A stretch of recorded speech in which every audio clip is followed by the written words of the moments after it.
Let's get your thoughts on the game, Kevin. Felt great today. I just thought about going as deep as I can into the game, and I understand that the hitters are going to make great at-bats, and at one point when it was a tie ball game, we had 4 walks in a row after 2 outs. It just goes to show what kind of team that we have, and it felt great to pitch that. For you personally, how were you able to reset in the first inning? Obviously, it looked like it might have been getting squeezed a little bit. You gave up a leadoff home run.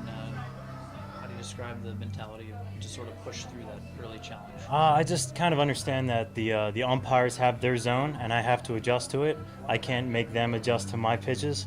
So once I realize that, I just want to pitch to his zone and make sure that they make contact, and I know the fielders are going to make outs for me. But when you let off like a leadoff home run like that, so you're kind of like, oh crap, this might be a long afternoon, but sure enough, you go 7 innings of really strong baseball. How do you manage to pull that off? I usually put that as far into the pass as I can and attack the next hitter, make sure I get ahead in the count, and just understand that, pop-ups are going to go out for home runs, even if he gets all of it, and I'm going to make sure that as long as I trust my stuff and throw the pitches that I want to throw, I feel like I'm going to get outs, and the bats are going to wake up, whether it's the first inning or the 8th inning. And I'm lucky enough to have another win today because of the bats. We talked about it last year, growing into that workhorse kind of role. You feel like you kind of embrace that too, and sort of want to be the top of the rotation guy that your team can count on? Yeah, I learned a lot about that my first year in Lincoln, going over 100 innings, and just understanding that I have to pick up my team for the bullpen, make sure I eat up a lot of innings and get a lot of competitive outs. We have an amazing ball club, and I know that all of our starters are going to go deep into the game, and I just want to take the ball and do the same exact thing that Mikey did to start before, Edwin Garl did to start before that, and I feel like we're a great team because we feed off each other, and that's why the bats feed off each other too. Is there some extra motivation when you're pitching against your former team?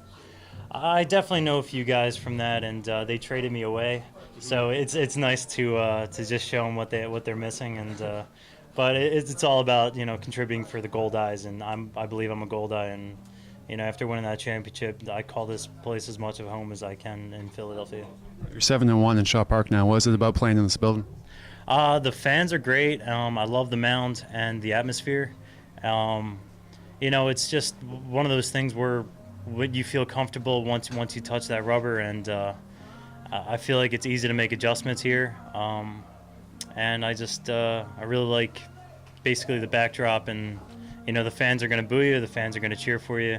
They're as much into the game as I want to be too. So. What do you think have been some of the keys to the success in the early going? You complete game, you worked into the 9th in the last start, and then 112 pitches after. It was a pretty long first inning, a lot of pitches, and it was also a 20-minute inning. Yeah. Well, I feel like I learned a lot after my first start of the year. I went 108 pitches in 4 2/3 innings, and I realized that my mechanics, I was rushing a little bit too much instead of just trusting my stuff and letting the ball work. Once I figured that out right away in my next start, I just made sure that I could repeat my delivery, understand that I have good enough pitches to get guys out, even if I have to throw it down the middle.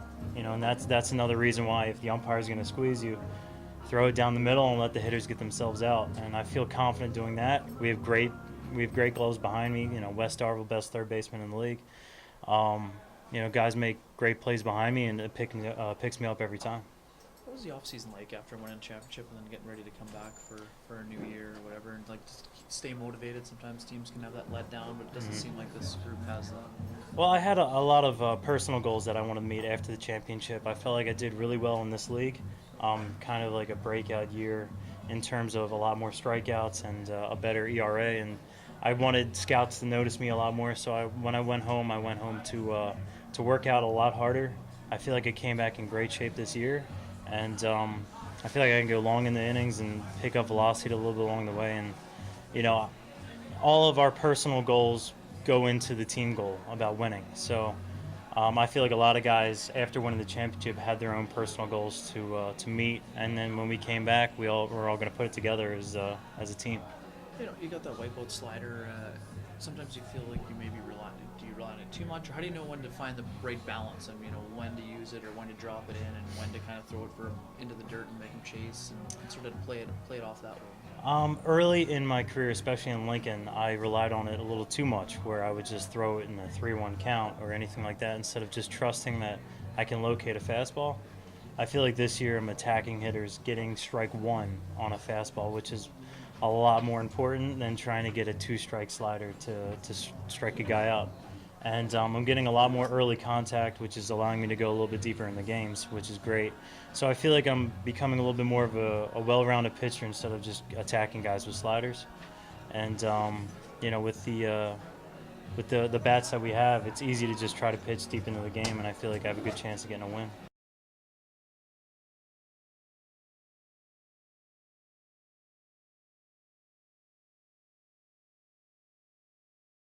Let's get your thoughts on the game, Rick. Great baseball game, well pitched. Kevin was fantastic today. Struggled to settle in the first inning, but battled and made enough pitches to get out of it without allowing any more runs after leadoff home run, and strung together, I think it was 9 or 10 consecutive outs at one point. And when you do that, you allow yourself to get yourself deep into the games. He pitched 7 quality innings for us today, and he's just a real good competitor. He's matured a ton as a pitcher. What was the conversation like? Were you just kind of telling him he was around the plate just to stick with it, or what was I that? just kind of try to simplify some things for him. Sometimes Kevin can be a little too cerebral.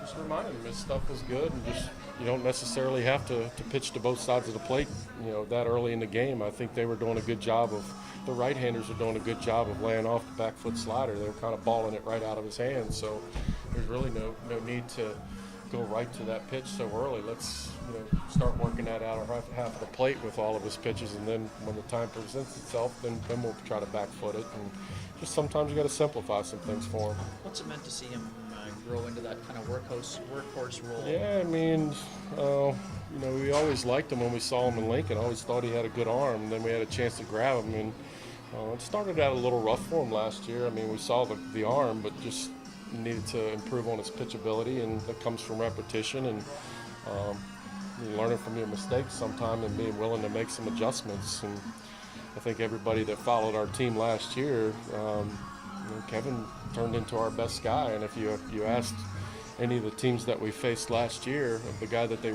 didn't want to face in our rotation, it would be Kevin.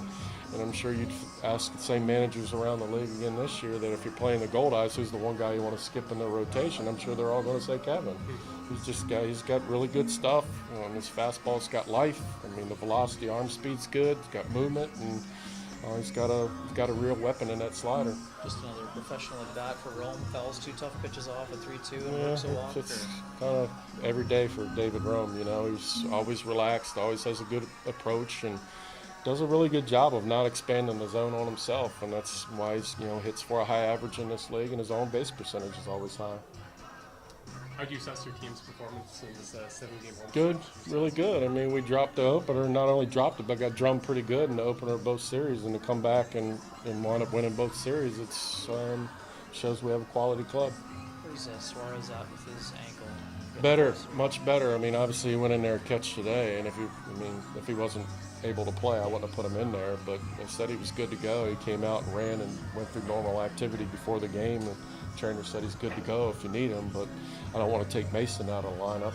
He's been swinging the bat well for us and doing some good things. Plus, he's been doing a good job receiving for us. And I figured if I can get through today and maybe use Suarez just to catch the 9th inning with Chafee, just because Suarez has a little more experience blocking balls, and Chafee's out pitches his good breaking ball in the dirt. And it all worked out, so everybody's going to get that day off their legs tomorrow, and then Elixon will be back in there Tuesday. I think it's important to get off to a good start at home, too, to sort of set the tempo. Well, you got to learn to play in both your white uniforms and your gray uniforms. And the last few years, we've been really good on the road, but you have to be good at home, especially this year. It's going to be difficult to make the playoffs, just the way the league is aligned with the divisions and the unbalance of the schedules. You're going to have to be really good at home and on the road. And usually 600 baseball can get you into the postseason.